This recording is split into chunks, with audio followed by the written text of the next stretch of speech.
Welcome to Sasi official. கரை படத்தோடைய 2 நாள் வசூல் என்ன அப்படிங்கிறத பற்றியும், அஜித்தோடைய பிறந்த நாள் வந்து நேற்று முடிஞ்சது.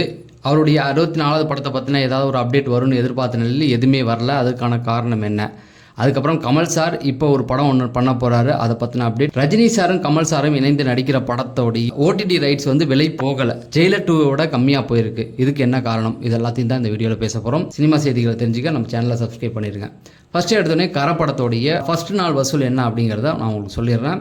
கரப்படம் பார்த்தீங்கன்னா உலக அளவில் கிட்டத்தட்ட 9 கோடியே 25 லட்சம் வரைக்கும் தாண்டி எடுத்திருக்கு. இந்த வருஷத்தில் ரிலீஸ் ஆன படங்கள்லேயே 3வது ஹையஸ்ட் கலெக்ஷன் அப்படின்னு சொல்கிறாங்க ஃபஸ்ட்டு டே. அப்போனா 2வது இடத்துல எது இருக்குன்னா லைக் இருக்குது, அது 10 கோடி வசூல் பண்ணியிருக்கு. பராசக்தி 24 கோடி வரைக்கும் வசூல் பண்ணியிருக்கு. ஆனால் அந்த படம் வந்து போட்ட இதை எடுக்கலை. 85 கோடி வரைக்கும் தான் பராசக்தி வந்து எடுத்திருக்கு. ஆனால் பட்ஜெட் வந்து 125 கோடி, 84 கோடியிலே நின்றுடுச்சு. கரப்படத்துக்கு அப்படி இல்லை, நல்ல படத்தை பற்றி நல்ல விமர்சனங்கள் வந்தது. இந்த படத்தை பொறுத்த வரைக்கும் பார்த்தீங்கன்னா ஃபஸ்ட்டு டே, இன்னும் செகண்ட் டே, தேர்ட் டே அப்படி போகும்போது இன்னும் 3-4 நாள் இருக்குது. கண்டிப்பாக வந்து ஒரு பெரிய வசூலை எடுத்துரும் அப்படிங்கிறாங்க. ரிலீஸ் ஆன முக்கியமான படங்கள் எதுவுமே போட்ட பட்ஜெட்டை எடுக்கலை. பராசக்தியாக இருக்கட்டும், லைக்காக இருக்கட்டும், இப்படி நிறைய படங்கள் சொல்லலாம். எல்லாருமே வந்து போட்ட வசூலை எடுக்காமல் பாதியிலே தான் நின்றுருக்கு. இந்த படம் எந்த ரேஞ்ச் வரைக்கும் போகுது அப்படிங்கிறத பொறுத்து இருந்து பார்ப்போம். நாளைய அப்டேட்டில் அதை பற்றி நம்ம பேசலாம். அடுத்தது தல அஜித்தோடைய பிறந்த நாள் மே 1 அன்னைக்கு தல அஜித்தோடைய படங்கள் பற்றி, டீசர் பற்றி ஏதாவது ஒரு விஷயம் வந்துடும். இந்த வருஷம் வரவே இல்லை. அவன் உட்காந்து ஒவ்வொரு வீடியோவிலையும் ஒரு தலைப்பில் பேசியிருந்தாங்க. ஆனால் எதுவுமே வரலை அப்படிங்கிறது தான். என்ன காரணம் அப்படிங்கிறது தெரியல. அதாவது இயக்குனர் மட்டும் ஒரே ஒரு விஷ் பண்ணி போட்டிருக்காரு. அதுவும் அவர் அடுத்த படத்தில் இயக்குனரானு கூட தெரியல. கொஞ்சம் நம்ம பொறுத்து இருந்து தான் பார்க்கணும். அஜித் சார் வந்து அந்த ரேஸில் ஃபோக்கஸ் பண்ணுறாரு அப்படிங்கிறது நல்லா தெரியுது. ரேஸ் முடியணும். இன்னொன்று வந்து பார்த்தீங்கன்னா எலெக்ஷனும் வரட்டும், ஒரு எலெக்ஷன் ரிசல்ட் வரட்டும்னு கூட கொஞ்சம் பொறுமையாக இருக்கலாம், அவசரப்பட வேணான்னு இருக்கலாம். அதனால் கொஞ்சம் பொறுத்து இருந்து பார்க்கலாம். அடுத்தது பார்த்தீங்க அப்படின்னா கமல் சார் வந்து இப்போ ஒரு புதிய படம் பண்ண போகிறாரு. எல்லாருக்குமே தெரியும், கமல் சார் வந்து அன்பரி டைரக்ஷனில் ஒரு படம் பண்ண போகிறாரு அப்படின்னு நம்மளாம் எதிர்பார்த்துக்கிட்டு இருப்போம். அது கிடையாது. அதுக்கப்புறம் வேறு யார் படத்தங்க அவர் பண்ண போகிறாரு அப்படின்னு கேட்டிங்கன்னா, இது கமல் சார் ரஜினி சார் நடிக்க போகிற படம் அதுவும் கிடையாது. அந்த படம் தான் வந்து இப்போ விலை போகலைன்றாங்க. அதை பற்றி கடைசியாக சொல்கிறேன். இப்போ நம்ம பார்க்க வேண்டியது என்ன அப்படின்னு பார்த்தீங்கன்னா, கமல் சார் வந்து அன்பறிவு இயக்கத்துக்கு முன்னாடியே ஒரு படத்தை பண்ண போகிறாராம். இயக்குனர் யார் அப்படின்னு கேட்டிங்கன்னா அருண்குமார். அதாவது சித்தா படம் பார்த்துருப்பீங்க. சித்தா படம் வந்து பெரிய கவனத்தை ஈர்த்த ஒரு படம். அந்த படத்தோடைய இயக்குனர் வந்து கமல் சார்கிட்ட ஒரு கதையை சொல்லியிருக்காரு. பொதுவாகவே கமல் சாருக்கு இந்த மாதிரியான கதை பண்ணுறவங்கள ரொம்ப பிடிக்கும். அவர் ஏன்னா கதையோடு கொஞ்சம் ஒத்து போகக்கூடிய நாயகன் தானே. அதனால் அந்த கதையை அவர் வந்து ரொம்ப வருஷத்துக்கு முன்னாடியே வந்து ஒரு ஒன்லைன் சொல்லி ஓகே பண்ணியிருக்காரு. கமல் சார் வந்து அதை கொஞ்சம் டெவலப் பண்ணுங்க அப்படின்ற மாதிரி சொல்லியிருக்காங்க. ஸோ அதெல்லாம் போயிட்டு இருந்தது. இடையில கமல் சாரை மீட் பண்ணி சார் அந்த படம் பண்ணலாம் அப்படின்னு சொல்லி கேட்கும்பொழுது கமல் சார் வந்து எலெக்ஷன் ஒர்க்கெல்லாம் முடியட்டுங்க, அப்புறம் பார்த்துக்கலாம் அப்படிங்கிற மாதிரி சொல்லியிருக்காங்க. எலெக்ஷன் ஒர்க்கு முடிஞ்சிருச்சு. ஸோ அன்பறிவு இயக்கத்துக்கு முன்னாடி இந்த படத்தை பண்ணிடலாம், ஏன்னா ரொம்ப டிலே ஆகாது, ஒரு சின்ன பட்ஜெட் படம் தான், கதை வந்து ஒன்லைன் கமல் சாருக்கு ரொம்ப பிடிச்சிருக்கனால சீக்கிரம் பண்ணிடலாம் அப்படிங்கிற மாதிரி சொல்லியிருக்காங்க. கூடி சீக்கிரம் இதை பற்றின அப்டேட் வரும். இப்போ நம்ம கேள்விப்பட்டது வந்து இப்போ சித்தா படத்தை எடுத்தார்லே அவரோட டைரக்ஷனில் தான் நடிக்க போகிறதா சொல்கிறாங்க.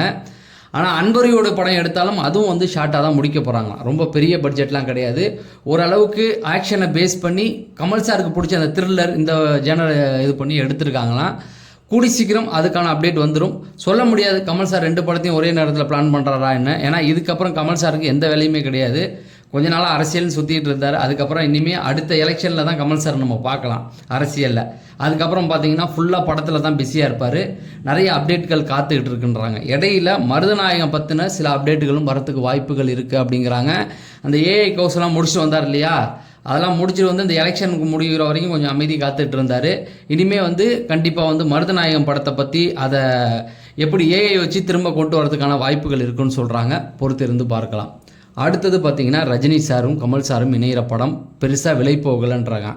முதல்ல இந்த படத்தை வந்து எலெக்ஷனுக்கு அப்புறம் தான் பிளான் பண்ணாங்க. ஏன்னா ரஜினி சாருடைய படம் இன்னொரு படம் இருக்குது 173, கமல் சார் தான் தயாரிக்கிறார். அந்த படத்துக்கு முன்னாடி அந்த படத்தை பற்றின எந்த ஒரு அப்டேட்டும் வரல. ஜெயிலர் 2வோடைய படைப்பிடிப்பு வந்து இப்போ தான் சண்டிகரில் முடிஞ்சதை நீங்கள் பார்த்துருப்பீங்க. ஆனால் அதுக்கு முன்னாடியே ரஜினி சாரும் கமல் சாரும் இணையிற படத்தை பற்றி ஒரு அப்டேட்டை விட்டாங்க. என்னென்னா எலெக்ஷனுக்கு முன்னாடி இதை விடணும் அப்படிங்கிறது தான். ஏன்னா எலெக்ஷனில் எதுக்கு அதை விட்டாங்க அப்படின்னு பார்த்தீங்கன்னா, அது ரஜினியும் கமலும் எங்கள் கூட தான் இருக்காரு அப்படிங்கிறத மக்களுக்கு தெரியப்படுத்துகிற விதமாக ஒரு எலெக்ஷன் கேம்பெயின் பண்ணுற மாதிரி அதை கொண்டு வரதுக்காக தான் அதை பிளான் பண்ணி கொடுத்தாங்க.